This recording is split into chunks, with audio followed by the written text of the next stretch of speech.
बिहार में 5 लाख तक का इलाज अब मुफ्त में कराया जाएगा, जिसका पूरा खर्चा राज्य सरकार वहन करने वाली है।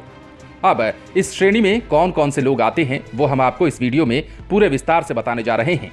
लेकिन एक बात तो तय है कि बिहार के करोड़ों लोगों को इस बार सरकार ने बहुत बड़ी राहत दी है।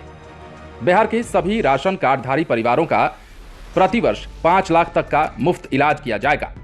फिलहाल राज्य के 5.5 करोड़ लोगों को इसका लाभ मिल रहा था। अब बिहार सरकार अपनी राशि से इसका लाभ 4 करोड़ और लोगों को देगी। सरकार का पक्ष रखते हुए मंगल पांडे ने विधानसभा में ये सारी बातें कही। उन्होंने कहा कि राज्य के लोगों को मुख्यमंत्री नीतीश कुमार ने ये एक बहुत बड़ा तोहफा दिया है। मंत्री ने कहा कि आयुष्मान भारत प्रधानमंत्री जन आरोग्य योजना के अंतर्गत राज्य के लोगों को मिलने वाली स्वास्थ्य सुविधाएं अब राज्य ने नए सिरे से कर दी है, जिसके तहत 85 लाख परिवारों को इसका लाभ मिलेगा। इन्हें यह सुविधा राज्य सरकार अपने खर्च से उपलब्ध कराएगी। अप्रैल में शुरू हो रहे वित्तीय वर्ष 2022-23 से ये सुविधा मिलने लगेगी। स्वास्थ्य विभाग के 2022-23 के आय व्यय पर विधानसभा में हुए वाद विवाद के बाद स्वास्थ्य मंत्री अपनी बात रख रहे थे। इस दौरान उन्होंने कहा कि राज्य के 1 करोड़ 9 लाख परिवार के सदस्यों को आयुष्मान योजना के अंतर्गत प्रति वर्ष 5 लाख तक की चिकित्सा सुविधा मुफ्त में उपलब्ध कराई जाती है। इन लाभार्थियों की सूची में राज्य के 85 लाख राशन कार्डधारी परिवार बाहर थे, जिन्हें आयुष्मान योजना की तर्ज पर ही चिकित्सा सुविधा राज्य सरकार उपलब्ध कराने जा रही है। मंत्री ने आगे कहा कि वर्ष 2020 और 21 में कोविड महामारी ने विश्व, देश और बिहार के समक्ष गंभीर चुनौतियां रखी, लेकिन देश के साथ साथ बिहार ने भी इन चुनौतियों को अवसर में बदलने का कार्य किया है। 2020 विधानसभा चुनाव, ईद, दशहरा, होली और छठ महापर्व आदि को सफलतापूर्वक संपन्न कराया गया और आज बिहार मॉडल की चर्चा पूरे देश में की जा रही है। इसके साथ ही ये भी कहा कि बिहार में प्रतिदिन 488 मीट्रिक टन ऑक्सीजन उत्पादन की क्षमता विकसित हो गई है।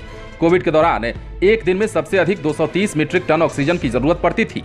राज्य में 122 जगहों पर यह सुविधा बहाल कर दी गई है। प्रधानमंत्री गरीब कल्याण योजना के अंतर्गत कोरोना ड्यूटी के दौरान मृत्यु की स्थिति में स्वास्थ्य कर्मियों के आश्रितों को 50 लाख देने का प्रावधान है। इसके तहत बिहार के 101 स्वास्थ्य कर्मियों के आश्रितों को 50-50 लाख बीमा राशि का भुगतान किया गया है।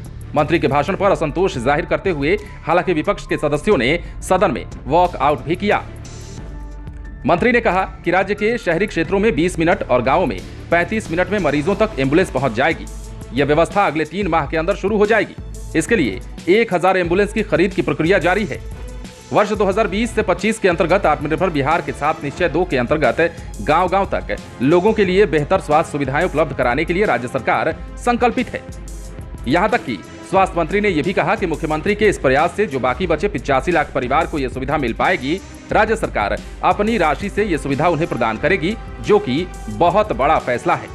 इस साल इस पर करीब 125 करोड़ खर्च का अनुमान भी जताया गया है। लेकिन सबसे बड़ी बात यह है और सबसे खास बात यह है कि स्वास्थ्य मंत्री ने जो ऐलान किया है, उस ऐलान के मुताबिक अब बिहार के राशन कार्डधारियों को भी जोड़ दिया गया है उस श्रेणी में जिस श्रेणी में मुफ्त में उनका इलाज किया जा सके और इलाज महीने के भीतर 5 लाख तक के इलाज को मुफ्त कराने की भी बात कही गई है।